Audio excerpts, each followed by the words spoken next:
नमस्कार, मैं हूं अजय त्रिपाठी। आप देख रहे हैं हमारा खास प्रोग्राम मिड डे टॉक। आज हम बात करेंगे मध्य प्रदेश में दुर्गा उत्सव में नवमी के दिन मुख्यमंत्री की बड़ी घोषणा किसानों के हित में। किसानों के हित में बड़ी घोषणा ये हुई है कि मुख्यमंत्री ने कहा है कि भावांतर योजना जो 10 अक्टूबर से शुरू होने वाली, इसका रजिस्ट्रेशन शुरू होने वाला था, वो 3 तारीख से शुरू हो जाएगी। एक बड़ी घोषणा है मुख्यमंत्री की। भावांतर में सोयाबीन को शामिल किया गया है। सोयाबीन का जो बिक्री होगी वो भावांतर पर होगी, उसका किसानों को लाभ मिलेगा। लेकिन किसान कुछ मुद्दों पर विरोध कर रहे हैं। किसानों का जो बड़ा संगठन है भारतीय किसान संघ, उसने भी कहा है कि इसको एमएसपी पे खरीदी होना चाहिए। तो क्या किसानों का भला भावांतर से होगा या किसानों का भला एमएसपी से होगा? इन सारे मुद्दों पर हम चर्चा करेंगे। लेकिन उसके पहले देखते हैं वास्तव में भावांतर पर क्या सरकार करने जा रही। एक रिपोर्ट। मध्य प्रदेश में किसानों को राहत देने के मकसद से भावांतर योजना की शुरुआत करने का ऐलान किया जा चुका है। सीएम डॉक्टर मोहन यादव ने प्रदेश के किसानों के लिए भावांतर योजना की शुरुआत की है। इस योजना के तहत सोयाबीन किसानों को होने वाले घाटे की भरपाई का दावा किया जा रहा है। किसानों को भावांतर का लाभ 1 नवंबर 2025 से 15 जनवरी 2026 तक मिलेगा। यह योजना किसानों की आर्थिक स्थिति को मजबूत करने और उन्हें आत्मनिर्भर बनाने की दिशा में एक महत्वपूर्ण कदम है। सीएम डॉक्टर मोहन यादव का कहना है, हमारी सरकार सदैव किसानों के हित की बात करती है। भावांतर योजना के माध्यम से तमाम भ्रांतियों को अलग हटा करके हम एमएसपी पे किसानों को उनकी रकम दिला करके रहेंगे। हम कोशिश ये कर रहे हैं कि हमारी सरकार अब पहले 10 तारीख से पंजीयन करने वाली थी, 25 तारीख तक मुझे बताया गया कि फसल जल्दी है, तो हमने 3 तारीख से ही पंजीयन प्रारंभ कर दिया और 24 तारीख से जहां किसी भी मंडी में किसान अपना माल बेचे। मुख्यमंत्री डॉक्टर मोहन यादव ने यह भी ऐलान कर दिया है कि 10 तारीख से होने वाले पंजीकरण की तारीख को बदलकर 3 तारीख कर दिया गया है। साथ ही मंडियों में निर्देश जारी कर दिए गए हैं कि किसानों को कोई परेशानी नहीं होनी चाहिए।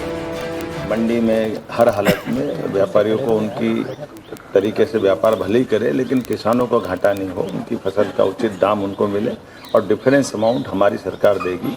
ये हमने माननीय प्रधानमंत्री के नेतृत्व में किसानों के प्रति जो बेहतरी का संकल्प लिया, उसकी वचनबद्धता है। और हर हालत में जैसे इस बार पिछली बार 4800 में सोयाबीन ली थी, इस बार एमएसपी 500 रुपये बढ़ी है। लेकिन दूसरी ओर सरकार के फैसले पर भारतीय किसान संघ को आपत्ति है। भारतीय किसान संघ का कहना है कि सरकार भावांतर योजना में सोयाबीन को भी शामिल कर रही है, जो गलत है। सरकार अगर किसानों का हित चाहती है तो उसे सोयाबीन को एमएसपी के दायरे में लाना होगा, जिससे किसान को उसकी फसल का न्यूनतम समर्थन मूल्य मिलने की गारंटी बरकरार रहे। बहरहाल मुख्यमंत्री का ऐलान और किसान संघ की मांग के बाद देखना दिलचस्प होगा कि आगे इस मामले में क्या कुछ होता है। Bureau report, Swaraj express. नहीं, निश्चित रूप से भावांतर एक बड़ा मुद्दा है और भावांतर पर सरकार तमाम घोषणाएं कर रही है। 2017 में जब भावांतर योजना लेकर आए थे तत्कालीन मुख्यमंत्री, तो लगा था कि किसानों का बहुत भला होगा। एक नया प्रयोग था किसानों के लिए और मध्य सरकार द्वारा, और किसानों को कुछ समय फायदा भी हुआ। लेकिन धीरे धीरे विवाद की स्थितियां बनती गई और अभी भी मूल विवाद इस बात पे है कि सरकार का जो कदम था, सरकार की जो घोषणाएं थी, उसको जो प्रशासनिक अमला होता है उसने गलत ढंग से शायद प्रेजेंट किया है। क्योंकि इसमें साफ कहा गया था, पहले सरकार ने इसमें तय किया था कि जो भावांतर योजना में लाभ होगा, इसमें 3 मंडियों से बात की, 3 राज्यों की मंडियों में देखा जाएगा भाव और उसके आधार पर तय होगा। बाद में यह तय हुआ कि जिस भाव पर मंडियों में सोयाबीन या जो फसल भावांतर में शामिल हो बिक रही है, उसे एक मॉडल प्राइस मान लिया जाएगा। उस मॉडल प्राइस को मान करके और उसके बाद जो एमएसपी होगी उस पर, उन दोनों के बीच का जो डिफरेंस होगा उसका भुगतान सरकार के खाते से किसानों को किया जाएगा। और इस पर डीबीटी, डायरेक्ट बेनिफिट ट्रांसफर जो होता है, उस पर किया जाएगा। किसानों के खाते में डायरेक्ट सरकार की तरफ से पैसा पहुंचेगा। ये बड़ा कंफ्यूजन एक तरफ हो रहा है और इसीलिए इसका जो भारतीय किसान संघ, जो एक तरह से कहा जाए तो भारतीय जनता पार्टी का ये सहयोगी संगठन माना जाता है, चूंकि आरएसएस से जुड़े संगठन है, वो भी विरोध कर रहा है। उसका कहना है इसको एमएसपी पे होना चाहिए। तो सरकार, आखिर सरकार इस पर क्यों कर रही है, सरकार क्यों इसको मान रही है, सारे मुद्दों हम चर्चा करेंगे। लेकिन उसके पहले देखते हैं कि भारतीय किसान यूनियन जो है, किसानों का बड़ा संगठन, उसके जो प्रवक्ता है, प्रदेश अध्यक्ष हैं अनिल यादव, उन्होंने एक बयान दिया, हम सुन लेते हैं एक बार। न्यूनतम समर्थन मूल्य चाहिए, भाव अंतर की बात किसान नहीं मान रहे और 2018 में इसका जमकर के विरोध हुआ और अभी भी विरोध पूरे प्रदेश में भाव अंतर का हो रहा है कि न्यूनतम समर्थन मूल्य हमें दीजिए। भाई, आप जबरदस्ती जो चीज हमको आवश्यकता नहीं है और फसलों का इतना बड़ा नुकसान हुआ, फसलें खराब हुई है, हम ये बोल रहे हैं कि 2000 रुपए अगर सोयाबीन बिकता है मंडी के अंदर, तो क्या सरकार हमको बाकी ऊपर के पैसे देगी, ये भी अभी क्लियर नहीं है।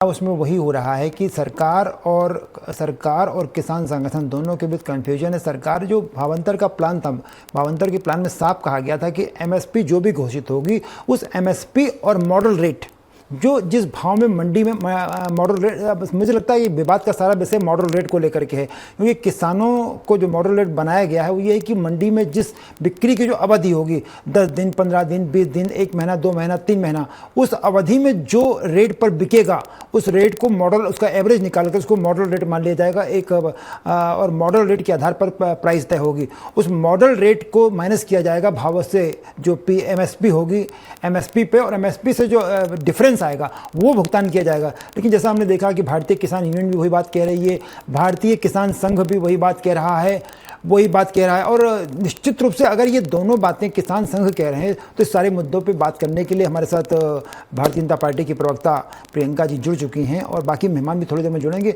प्रियंका जी, बड़ी एक जो मुद्दे की बात आ रही है कि आप लोग कह रहे हो कि भावांतर 2017 से भावांतर की बात कर रहे हैं, और तमाम संगठन जो किसान जो है मूलतः वो इसके पक्ष में, इनका कहना एमएसपी पे भुगतान करिए आप, तो दिक्कत क्या है? नमस्कार।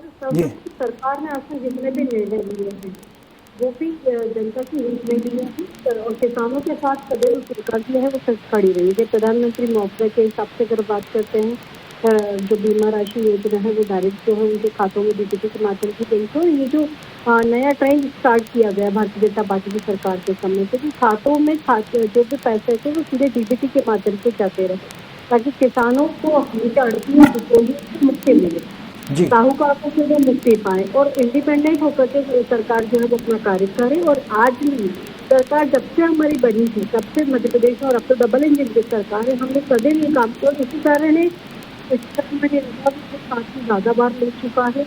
आज दुग्ध पालन में हम लोग जो सेकंड नंबर पे आ चुके हैं, हम लोग तृतीय स्थान पर चल रहे हैं।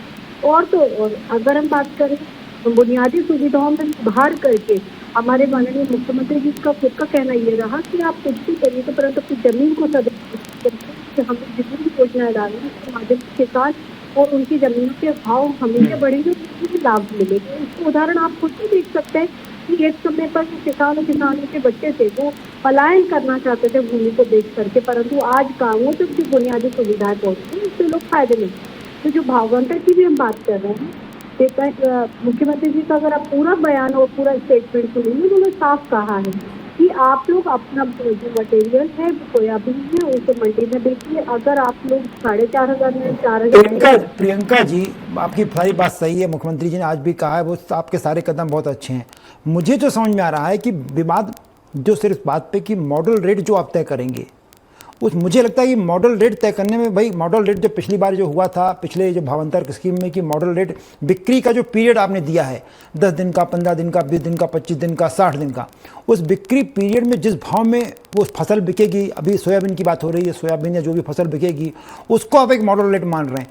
किसानों का कहना है कि जो फसल खराब हो गई है उसका मॉडल, उसका जो बिक्री आप बाजार में आएंगे उसकी आप कोई बात नहीं कर रहे हो ना, उसमें एमएसपी जब होगी तो एमएसपी पे आपको सब देना पड़ेगा। लेकिन जो आप ये मॉडल रेट तय कर देते हो जिसके डिफरेंस में आप बीकेटी में पैसा दे रहे हो आप, वो मॉडल रेट में कंफ्यूजन है बहुत ज्यादा।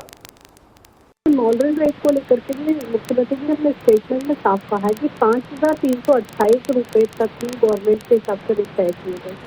अगर मंडी में आपको 4,600 रुपए मिलता है तो आप उसको मंडी में बेच दीजिए। उसके बाद भी अगर जो डिफरेंसेस होगा उसके लिए आपको चिंता करने की आवश्यकता नहीं है, उसका भुगतान सरकार कुछ करेगी। मंच पर से ये बात साफ बोल रहे हैं, तो फिर कोई कंफ्यूजन होना मेरे ख्याल से तो बेवजह या बेबुनियाद। और उसके ऊपर अगर हम बात करते हैं जो पिछली बार रेट लगा तो 500 रुपये का रेट गवर्नमेंट पहले ज़्यादा बढ़ा करके तय किए गए हैं, तो फिर तो मेरे ख्याल से किसानों को चिंतित होना ही नहीं चाहिए कि जब तय हो चुका है। और जहाँ पर फसलें ज़्यादा खराब हुई हैं, जहाँ 85% से ज़्यादा फसलें खराब हो गई पीला मोजक वगैरह के कारण, उनके सर्वे स्टार्ट है। उसके लिए भी जो है हमारे अधिकारी, शासकीय अधिकारी हैं, वो जा रहे हैं, पूरे सर्वे रिपोर्ट अपनी तैयार कर रहे हैं। उनका राहत राशि अलग से जनरेट की जा रही है, तो उनके लिए सरकार अलग से चिंता कर रही है। अगर जहाँ नुकसान हुआ है फसल का, जहाँ आपको लगता है कि क्वालिटी के साथ कॉम्प्रोमाइज हो सकता है या दूसरे रीजन हो सकते हैं, उसके लिए सरकार अलग मॉडल पे तैयारी अपनी कर रही है। और उसके लिए जो जितने भी अधिकारी हैं उन्हें भी नियुक्त किया गया है, सर्वे करने में लगे। और यहाँ पर भी क्योंकि जो किसान है उनके साथ नुकसान ना हो, व्यापारी उनके साथ ठगी ना करे। प्रियंका जी, जिस प्रक्रिया से आप वेरिफिकेशन करें, देखिए रजिस्ट्रेशन होगा, रजिस्ट्रेशन के बाद किसान का वेरिफिकेशन होता है, वेरिफिकेशन के बाद उसके रकबे का वेरिफिकेशन होता है, और उसके बाद अगर कोई दिक्कत आती है तो फसल का जो मूल्य है वो गिर जाता है। मुद्दा वो है। मेरे साथ कांग्रेस के प्रवक्ता फिरोज सिद्दीकी साहब जुड़ गए हैं, जो खुद बड़े अच्छे किसान हैं। फिरोज जी, एमएसपी और भावांतर जो हम लोगों को मोटे तौर पे समझ में आता है, जो किसान नहीं, हम लोग पत्रकार लोग, कि एमएसपी जो तय की गई है उससे कम में कोई रेट बिकता है अगर आपका, तो किसान को वो भुगतान सरकार अपने खाते से करेगी, तो अब दिक्कत क्या है? देखिए अजय जी, ये सिर्फ किसानों को मूर्ख बनाने की ये योजना है जी। इससे पहले भी शिवराज जी के जमाने में आपको पता होगा कि आवाज थोड़ा फिरोज जी की कम आ रही है। हेलो, आवाज आ रही है? हाँ भाई, हाँ फिरोज जी। हाँ, तो जो शिवराज सिंह जी के जमाने में भी यही हुआ था। 8.5 लाख किसानों का भुगतान 550 करोड़ रुपए नहीं हुआ जी, और आज तक नहीं हुआ। वो केंद्र सरकार ने वो दिया नहीं। अब जब हम कह रहे हैं कि गुजरात, महाराष्ट्र, तेलंगाना और राजस्थान और भी कई राज्य सोयाबीन खरीद रहे हैं, केंद्र सरकार को उन्होंने प्रस्ताव बना के भेजा, केंद्र सरकार ने उसको मंजूर कर लिया, तो अब मध्य प्रदेश सरकार को ये नई भावांतर योजना की सूझ कहां से आ गई जी? और भाई ये मार्केट इंटरवेंशन स्कीम है। ये स्कीम ऐसी नहीं है कि ये पूरे वृहद स्तर पर किसानों को दे दी जा सके जी। ये वृहद स्तर पर किसानों को देने के लिए कामयाब योजना ही नहीं है जी। ये योजना सिर्फ इसलिए है कि अगर बाजार में भाव गिर रहे हैं तो किसानों को कुछ सपोर्ट देके अपन भाव को ऊपर कर देती है सरकार। यही तो हम चाह रहे थे कि आपको एमएसपी पे एक तो 6,000 रुपए करिए, जो भारतीय जनता पार्टी ने वायदा किया था किसानों से। दूसरी बात, पूरी का पूरा दाना दाना आप समर्थन मूल्य पे बिकवाएंगे, कोई एफएक्यू नहीं, कोई इधर उधर की बात नहीं। और राहुल दूध जी भी यहाँ हैं, बड़े अच्छे किसान नेता हैं। मैं इनसे ये कह दे रहा हूँ, हमने तो किसान कांग्रेस ने आंदोलन शुरू कर दिया है जी। फिर आप पीछे से आते हो, इससे अच्छा हमारे साथ साथ ही चलो तो अच्छा है। नहीं, आज तो आपके साथ ही फ्रंट पे खड़े हुए राहुल जी फ्रंट पे खड़े हुए। बिल्कुल, अरे ये बिल्कुल नहीं रहते फ्रंट में। इनका किसान संघ क्या करता है, पीछे से आता है और फिर कहता है कि लो भैया हमने करवा दिया, अब हमारा नाम झंडे पे कर दो और हम जिंदाबाद हैं। तो इनको मैं अभी कह दे रहा हूँ, राहुल जी जुड़ गए। फिरोज भाई, राहुल जी जुड़ गए, अपन बात कर लेते हैं। राहुल जी, अरे मेरे बहुत अच्छे मित्र हैं राहुल जी। जी नहीं, राहुल जी देखिए, जो फिरोज भाई बात कह रहे थे या प्रियंका जी ने शुरू में बात की, मेरे को जितनी नॉलेज है कि शिवराज जी के समय पे जो मुद्दा था कि 3 राज्यों की मंडियों के भाव के आधार पर वो भावांतर का डिफरेंस तय होता था। अब चूंकि उन्होंने मॉडल रेट तय कर दिया, आप 3 महीने जो भी आपने जो बिक्री का पीरियड रखा जाएगा उसमें 3 महीने में, 15 दिन में, 20 दिन में जो भी पीरियड, उसमें जो जिस रेट पर बिकेगा वो मॉडल रेट मान लिया जाएगा। उस मॉडल रेट में और जो एमएसपी है, जिसको एमएसपी को आपने माना हुआ है, उस एमएसपी में जो डिफरेंस होगा, तो अब दिक्कत क्या आ रही है आप लोगों को? देखिए अजय जी, फिरोज भाई हमारे बहुत अच्छे मित्र हैं और अच्छे किसान। मैं थोड़ा अपनी टेक्निकल टीम को बोलूंगा, राहुल जी की आवाज कम थोड़ी आ रही है। जब तक मैं प्रियंका जी के पास फिर वापस आता हूँ। प्रियंका जी, मुद्दा वही है। प्रियंका जी, प्रियंका मेरी आवाज आ रही है आपको? प्रियंका जी, मुझे पहुंच रही है आपकी आवाज। हेलो, उसने मुद्दा यही हो रहा है, जो बार बार बात हो रही है कि आप एमएसपी को ही बढ़ा करके, अगर वो कह रहे हैं, जैसे फिरोज जी कह रहे थे कि कांग्रेस की वही मांग है, भारतीय किसान संघ की वही मांग है, किसान यूनियन की वही मांग है कि आप एमएसपी का रेट बढ़ा दीजिए ना। केंद्र सरकार ने 5,328 रुपये जो तय किया है, उसको 6,000 कह रहे हैं वो, तो 6,000 करने में कोई दिक्कत नहीं होगी। आपको पैसा देना ही है, आप तो भावांतर के माध्यम से दे रही है पैसा, आपकी सरकार पैसा दे रही, भावांतर के डिफरेंस में दे रही है। तो बीकेटी में पैसा, फसल बीमा की आप बात करें तो उसका पैसा भी दे रही है। जब आपको पैसा देना ही है तो जिस स्टाइल में वो कह रहे हैं उसमें देने में क्या दिक्कत है? देखिए, बात है स्वावलंबन की। किसान की अगर हम बात करते हैं, मंडी में हो सकता है इससे ज्यादा भी भाव हो सकता है, और किसान के साथ में सदैव जो कार्य किया गया तो वो किसानों से अलग हट के सरकार कभी निर्णय नहीं निकालती है। अगर फिरोज भाई इतनी चिंता जता रहे थे अन्नदाता की, मैं अभी चेक कर लीजिए, मैं कहूँगी आप भी चेक कर लीजिए और राहुल जी भी चेक कर सकते हैं। कर्नाटक में, झारखंड में, और अगर हम बात करने जाएं तेलंगाना में, आप 4,500 और 4,400 रुपए दे रहे हैं वहाँ किसानों को भावांतर की, क्योंकि और वहाँ पर चेक भी नहीं कर रहे, वहाँ रेट तो और भी कम। तो वहाँ का अन्नदाता अन्नदाता नहीं है क्या? किसान के लिए अगर हम बात करें, जो कांग्रेस के नेता हैं, उनका यही काम है कि सदैव रिटेन रैंक की पॉलिसी। चलिए मैं लड़ता, चलिए फिरोज जी पे आप, फिरोज जी तो मान लीजिए आपके विरोधी पार्टी के राहुल जी तो आप ही के समर्थक माने जाते हैं। राहुल जी, क्या दिक्कत है? एमएसपी जो तय हो गई है और मॉडल रेट, दोनों के बीच का डिफरेंस सरकार आपको देने को तैयार है, अब समस्या कहाँ पे है? देखिए भाई साहब, ये भावांतर योजना है, निश्चित रूप से किसानों के हित के लिए बनाई गई थी, लेकिन इसमें कुछ कमियां थी जिस पर सरकार ने पहले भी ध्यान नहीं दिया और अभी भी ध्यान नहीं दे रही है। ये मॉडल रेट का जो कॉन्सेप्ट है, इसमें ये बड़ा विवादित कॉन्सेप्ट रहा है इसमें शुरू से। मॉडल रेट जो है, सरकार कह रही है हम 3 मंडियों का मॉडल रेट निकालेंगे। अगर सरकार, जैसे कि होता क्या है, मॉडल रेट निकालने के लिए सरकार एवरेज वैल्यू निकालती है जो भी मंडियों में अनाज बिकता है। अगर व्यापारियों ने वहां मंडियों में रेट डाउन कर दिए अनाज के, अभी जैसे कि वर्तमान में सोयाबीन का 3000-4000 बिक रहा है, और रेट गिरा दिए, तो मॉडल रेट इनका क्या आएगा? उस मॉडल रेट से डिफरेंस के हिसाब से ये जो है किसानों को 52 की राशि देंगे। दूसरा एक समस्या इसमें ये आती है कि भाई जिन किसानों का मॉडल रेट से सोयाबीन बिकेगा मंडी में, उन किसानों को क्या ये 52 की योजना का लाभ नहीं दे पाएंगे? तो ये कुछ केसेस ऐसे हैं। अच्छा होता क्या है, इसमें व्यापारी वर्ग ज्यादा से ज्यादा किसानों के माध्यम से लाभ लेने की कोशिश करता है, वो जानबूझ करके रेट डाउन करता है और मॉडल रेट पर खुद फायदा उठाने की कोशिश करता है जी। तो ये एक बहुत बड़ी समस्या देखने में आई है, कई जगह से हमें शिकायत भी प्राप्त हुई पहले भी। और फिर जाहिर सी बात है, राशि का एक प्रश्न तो उठता ही है कि राशि कब डलेगी नहीं डलेगी, सरकार ने किस किसान राशि का तो कह रहे हैं बीकेटी राशि तो तुरंत डालेंगे, कह तो रहे हैं वो। फिरोज भाई, वो जो बात प्रियंका जी कह रही थी, लेकिन त्रिपाठी जी, इसमें क्या है, पारदर्शिता की जो कमी दिखाई देती है वो एक महत्वपूर्ण चीज होती है, क्योंकि किसानों को कैसे पता चलेगा कि वो भावांतर के दायरे में आ चुके हैं? ये एक समस्या है। अभी मैं एक मिनट फिरोज भाई से बात कर ले। फिरोज जी, वो जो बात आप कह रहे थे कि प्रियंका जी वो साफ साफ कह रहे हैं कि भाई सरकार ने 5328 रुपये जो एमएसपी तय की है केंद्र सरकार ने, उस पर सब सहमत हुए होंगे तब तो तय हुई होगी। अब आप कह रहे हो कि 6000 क्यों नहीं कर देते? देखिए, किसने कहा था 6000 करने के लिए? भारतीय जनता पार्टी ने कहा था जी। आप ही ने कहा था कि 3100 रुपए में धान खरीदेंगे जी। आप ही ने कहा था कि हम जो है 2700 रुपए में गेहूं खरीदेंगे जी। तो अब सरकार बन गई, 2 सीजन निकल गए, तो अब आप खरीदिए। अब और कितना वक्त दे दें हम किसान आपको? नंबर 1 बात। नंबर 2 बात, जो राहुल भाई कह रहे हैं, मैं इनकी बात से पूरी तरह सहमत हूँ कि ये योजना व्यापारियों को लाभ पहुंचाने की है, किसानों को लाभ पहुंचाने की नहीं है जी। आप व्यापारियों को लाभ इसमें देंगे जो वो रेट को इतना डाउन कर देते हैं कि हम मॉडल रेट पे पहुंच ही नहीं पाते हैं, और किसान को पूरा पैसा सरकार भुगतान नहीं कर पाती। और किसान जो है अभी तो अपने गांव के पास की जो सोसाइटी है, वहां सोसाइटी में बेच लेगा, लेकिन जब आप भावांतर लगा दोगे तो हमको रजिस्टर्ड मंडी में ही जाना पड़ेगा, वहां अपना रजिस्ट्रेशन करा के हमको मंडी की रसीद ला के जो है केस फाइल करना पड़ेगा, जब भी हमारे खाते में पैसा आएगा।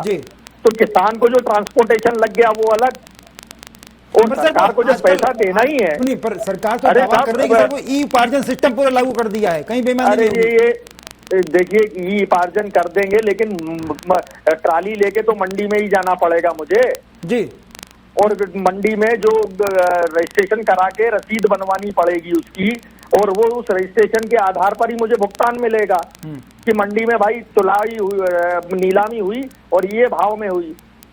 लेकिन जब आप सरकारी खरीद करेंगे तो सरकारी खरीद केंद्र जो है गांव के पास हैं सब, जैसे गेहूं में होते हैं तो, या हमारी जो सहकारी समिति है उनमें होते हैं, हम ले जाके वहां बेच देंगे। अजय भाई, एक चीज और जो मेन मुद्दा है कि जब आपको भुगतान करना ही है किसान को, तो ये व्यापारी का चैनल क्यों बीच में लगा रही है सरकार? सीधी बात कहे कि भाई 6000 रुपए भाव है, मॉडल रेट का कोई सिस्टम नहीं है, जो एमएसपी है या जो आप 6000 रुपए भाव किया ये भाव है, और ये एफएक्यू है, हम आपका माल खरीद रहे हैं। मैं एक मिनट एक मिनट प्रियंका जी से। प्रियंका जी, ये जो बात उठी, मेरे मन में सवाल आया ये कि मुख्य जो समस्या वो है कि जो भाव आप जो मॉडल रेट की आप बात कर रहे हैं, चलिए 5328 आप कह रहे हैं, फिरोज भाई कह रहे हैं कि 6000 तो आपने प्रॉमिस किया था, वो अलग विषय हो गया। मुद्दा ये है कि आपने जो मॉडल रेट है वो मॉडल रेट ना घटने पाए, जो धूस साहब की चिंता आप ही के समर्थक हैं और फिरोज जी की चिंता, हम लोग की सबकी चिंता है कि आप ऐसा कोई प्रिकॉशन सिस्टम लगाएंगे क्या कि जो रेट है वो ना गिरने पाए, क्योंकि उसी के आधार पर मॉडल रेट तय होता है। क्योंकि अगर उसका भाव, उसने सोयाबीन खराब है, सोयाबीन की क्वालिटी कम है, ग्रेडेशन खराब है, तो वो रेट कम कर देता है। इस पर कोई अंकुश लग पाएगा कि भाई 4,000, 3,000, 5,000, 6,000 से कम पे मॉडल रेट नहीं होगा? मैं आपको ये कह रही हूँ, ये स्टार्टिंग में ही मैंने बात क्लियर करी कि पूरी मशीनरी, सरकारी मशीनरी इस बात की मॉनिटरिंग कर रही है कि किसानों का हित का नुकसान ना हो। एसडीएम से लेकर कलेक्टर से लेकर के पूरी टीम इस बात का तय कर रही है कि किसानों को ठगी करने के लिए उनकी अच्छी क्वालिटी का सोयाबीन को भी रेट डाउन करके व्यापारी परचेज ना कर पाए, इसके लिए भी मुताबिक जो सरकारी मशीनरी है उसको युक्त किया गया है ताकि रेट के साथ भी कोई भी कॉम्प्रोमाइज ना हो। क्योंकि आप फिरोज भाई शायद मेरे पास बात करते तो मैं ये बात भूल गए कि अगर व्यापारियों को लाभ देने की बात करते तो सरकार खुद किसी भी चीज का नुकसान क्यों उठाना चाहेगी? पहले तो आप ये बताइए। और आप भी उसमें किसानों के हित की चर्चा कर रहे हैं फिरोज भाई, तो क्या आप लोग कभी भी राष्ट्रीय स्तर प्रियंका जी, जो राहुल भाई कह रहे हैं, प्रियंका मैं जी एक मिनट रुकिए, जो राहुल भाई कह रहे हैं और हम कह रहे हैं कि जब आपको पैसा देना ही है तो आप डायरेक्ट किसान के खाते में दीजिए ना, किसानों की खाते और में डायरेक्ट तो उसकी खरीदी कर लीजिए। अरे डायरेक्ट खरीदी कीजिए ना, क्यों? आपको तकलीफ क्या है? जब आप गेहूँ खरीद सकते हो तो सोयाबीन भी खरीद सकते हैं। किसान को अगर सरकार के ऊपर निर्भर ना होकर के अपनी चीजों को मंडी में बेचना चाहते तो मंडी पे क्यों नहीं आप उनको रेट लेना देना चाहते? कई होते हैं किसान। राहुल भाई भी इस बात से सेटिस्फाई होंगे कि कई बार ऐसी स्थितियां बनती है कि किसान ये इंतजार नहीं कर सकता कि सरकार जब खरीदी करेगी तब खरीदी करेगी, उसको उसकी अपनी फसल। मैं प्रियंका जी, फिरोज भाई आपकी दोनों को, मैं राहुल धूत साहब के पास है। राहुल जी, मुद्दा वो जो आपने, मुझे लग रहा है मूल मुद्दा वही है कि जो मॉडल रेट है वो बहुत ज्यादा ना गिरने पाए, मॉडल रेट मॉडल टाइप रहे। आप तो यही चाहते हो ना? बिल्कुल निश्चित रूप से अजय जी, हमारा भी यही कहना है कि देखिए भावांतर का सबसे बड़ा ड्रॉबैक यही है कि मंडी में व्यापारियों के माध्यम से किसानों को भाव नहीं मिलता है, और इसीलिए समर्थन मूल्य की एक योजना बनी थी। अगर मंडियों के वजह से किसान को फायदा मिल रहा होता तो किसान कभी ये मांग नहीं करता कि समर्थन मूल्य पर खरीदी की जाए। अभी भी आप मॉडल रेट जो निकालने का प्रयास करेंगे वो व्यापारियों के खरीदे हुए एवरेज उसके हिसाब से निकाला जाएगा। जाहिर सी बात है व्यापारी के हाथ में। चलिए मैं थोड़ा सा वक्त कम हो रहा है राहुल भाई, थोड़ा सा वक्त कम हो रहा है। निश्चित रूप से मुद्दा वही है कि मॉडल रेट जो है, सरकार तमाम घोषणाएं कर रही पर मॉडल रेट जो तय हुआ है, मॉडल रेट गैर मॉडल ना होने पाए, मुख्य मुद्दा ये।